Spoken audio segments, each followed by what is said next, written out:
Hey, Libby. This is notes for section 4-6. I kind of explained to them just now that 4-6 we're going to do today. Tomorrow we're going to do 4-7. And then Wednesday, and 4-7 is actually the last section of chapter 4. And then on Wednesday we start reviewing for the semester final. And I said, since like all of chapter 4 is done before semester tests, I think what I'm going to do is not have you guys take a test over chapter 4. I'll just include that kind of in the semester test. So you guys might get out of a chapter 4 test. So there's that. But 4-6, we have isosceles equilateral triangles. This isn't a bad section at all. Equilateral triangles is what we're going to start with. So let's start there. What does it mean to be equilateral? Equal what? Everything. I don't know. Lateral, the word lateral actually refers to the sides, so equal sides, okay? Now, equal sides, a triangle that has equal sides is also going to have equal angles.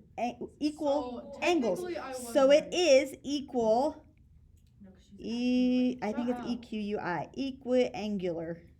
What? I don't know, something like that. Equiangular. Let me check that to make sure. Equiangular. Yep. So if it's an equilateral triangle, it's also equiangular. Now that's not necessarily the case for a four-sided figure. You don't have to draw that. Don't draw this. But a four-sided figure, a rhombus. This is what a rhombus looks like. It's like a tilted square. So all of the sides are the same, but not all the angles. Like this angle is bigger than this one, right? So it's not true for everything else, but for a triangle, if it's equilateral, it's also equiangular. So all three of these sides are the same. If all three of the sides are the same and all three of the angles are the same, what are all the angles? 9. I'm kidding. What are all the angles? They're all, yeah, whatever 180 divided by 3 is, it's 60, 60, 60, 60, okay? So that's what those guys are. They have to be that, okay? Is this yours or is this hers? I don't know whose that is. I think it might be Reese Maladi's. Okay. You can steal it though or something, I don't know. Anyway, all right, let's bump to isosceles. What does isosceles mean? Skinny. Kind of, maybe. It doesn't have to be skinny. Well, that's how I think. Like this is isosceles, right? Mm-hmm. Two sides are the yeah. same. So this has two equal sides. Maybe over here I should put all equal sides. Okay, all equal sides and two equal sides. Two equal sides is isosceles. I can't spell. Okay, two equal sides isosceles. So maybe it looks like, I don't know, this is the one that I think of when I think of isosceles. Me too. Like that. This That's and this. what I was thinking. That's really bad drawing. Don't look at that. But anyway, isosceles, two equal sides. Okay? We are going to go kind of fast after this. Okay? That seemed like you've done speed. All right. What is it called if it has no equal sides? A non-equilateral. It starts with an S. Isosceles equilateral. Scalene is the term. Scalene. Okay, so here's an example of scalene. Okay, none of those are the same. None of those are the same. That's a scalene triangle. Okay, no equal sides is scalene. We don't talk about those today, but I just want to throw that in there so when you see that. Okay, isosceles equilateral. Okay, ready? There was speed on them. I think there might be speed. I forgot. All right, over here. Yeah. Over here is an isosceles triangle. Okay, and they use some notation. So they have two legs and a base. Okay, two legs and a base. The two legs are the ones that are the same as each other. The two legs are the ones that are the same. Okay, the base is not always the bottom. Let me show you an example of how this works. So let me see if I can draw this triangle here. Okay, that is an equilateral triangle where these two sides are the same. So which one's the base? The left. The other one, the one on the left. That's the base. The base is not always the bottom. Okay, it's the other one. All right. Now, angle 2 and angle 3 are the two angles that are across from the legs, and they're the ones that are attached to the base. Right? Those are called base angles. That's creative. That is creative. Angle 1 is called the vertex. So it has a vertex and then it has a base angle. Okay, so I'm going to go label him over here.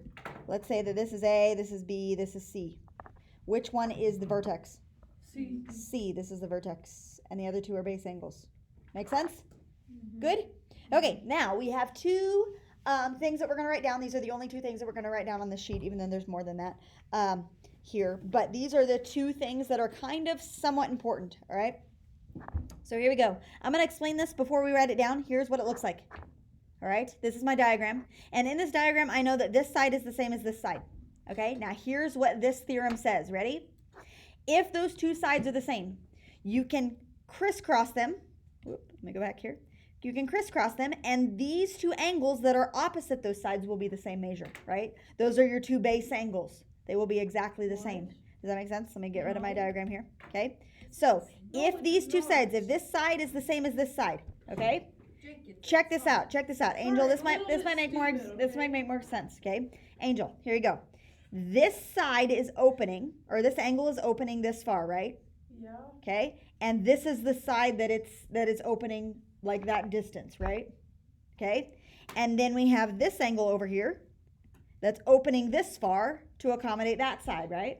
Well, if these two sides are the same, then you have the same opening. Does that make sense? Yeah. Right? So this angle is matching that one. Okay. Right? So if these two sides match each other, then these two angles match each other, right? Because that's their opening, right? That's where they're opening to, right? Let's go down here, and now they're saying the opposite direction. So if I know that this angle matches this one, what else do I know? That D those and two E and E sides and F. That this side matches this one, right? So if those two angles match, then this side matches this side. So I can say that that happens, okay? They will not have those marked always, but we know that that is true, right? Okay? If the angles match, the sides have to also match, okay? So let's go to your blue sheet and let's write that down. We have Are we gonna split it? Or down here at the bottom. No, we'll write these on two separate ones. This is theorem 410 and theorem 411.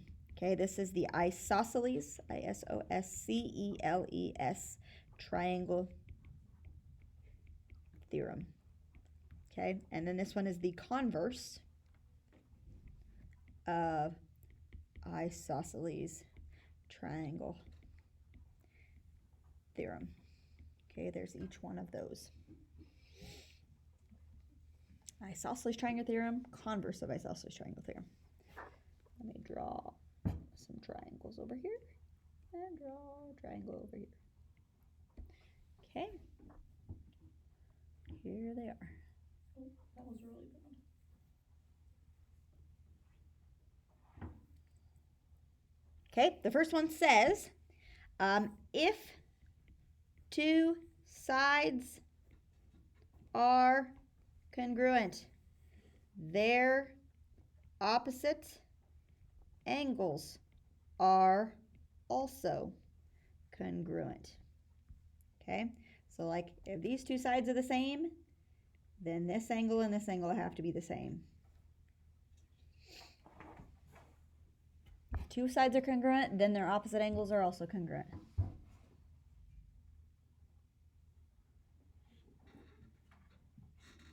Okay, the next one says if two angles are congruent, then their opposite sides are also congruent. So if this angle matches this one, then that side matches that one. Okay, so it kind of goes both directions.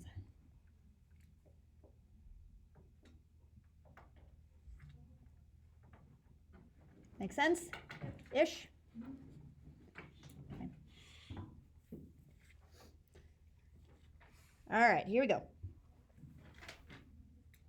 Ready? Okay. Let's go to the question here. Name two unmarked congruent angles. So we know that this angle is congruent to this one. Name two unmarked congruent angles. What? Actually, it's more. It's like ACB is ABC and ACB. Yep, this angle matches this one, right? what I said. Okay, Shut those up, two match. Mom. All right, so we can call it angle B, right? We can say angle B because there's only one angle B, but the other one we have to name with three letters. Angle ACB.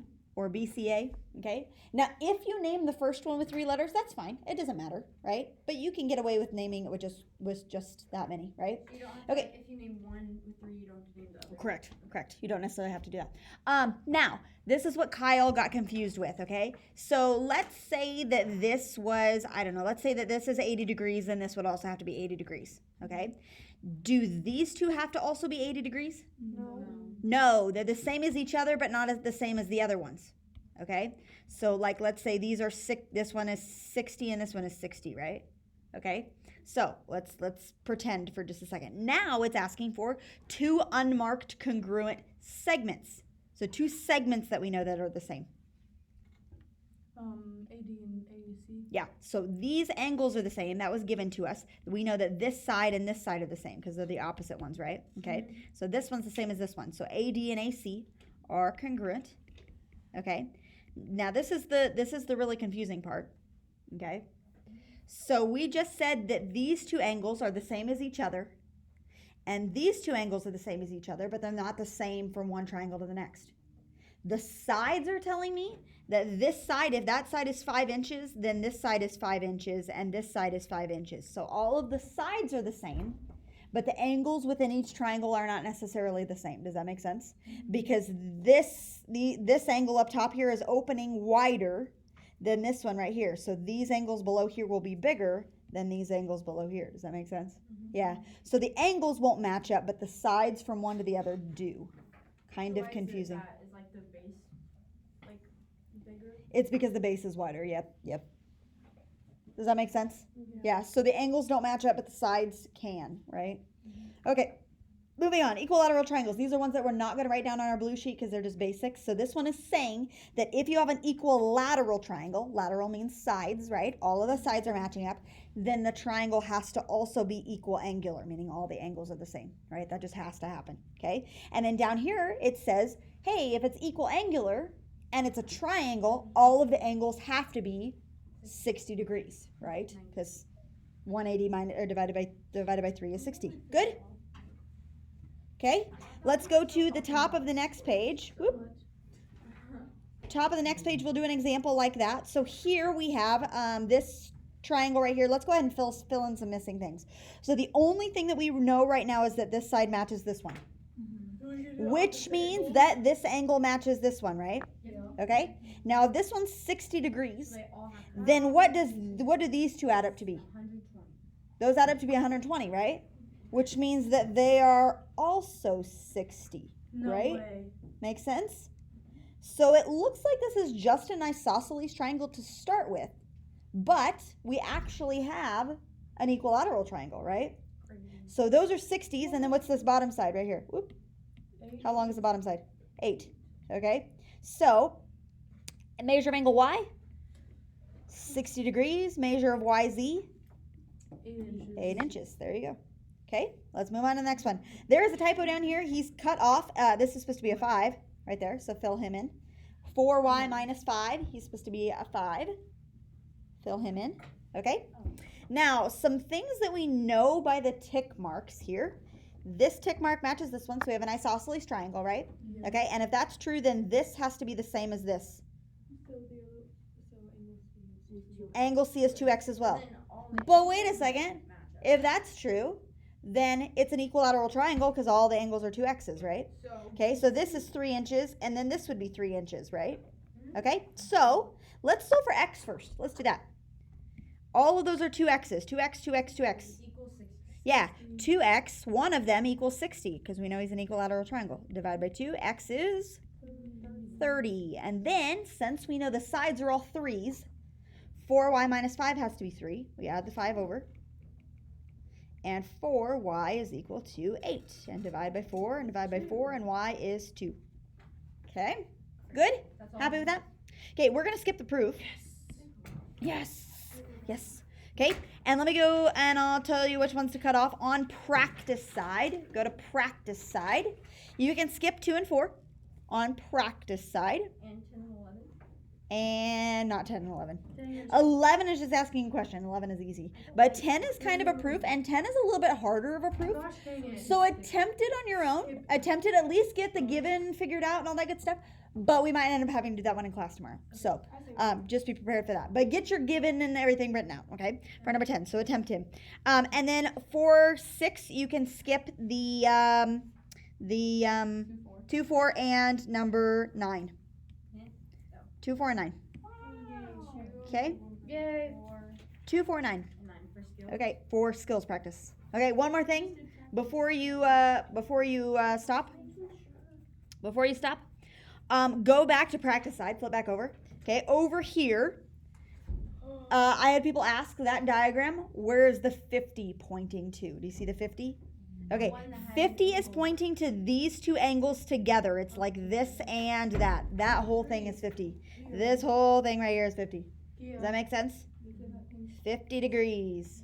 Okay? Let's not. We're not starting out on All right, good? Yes? Yeah. Okay, I'm going to stop the video. Bye, Libby. Bye.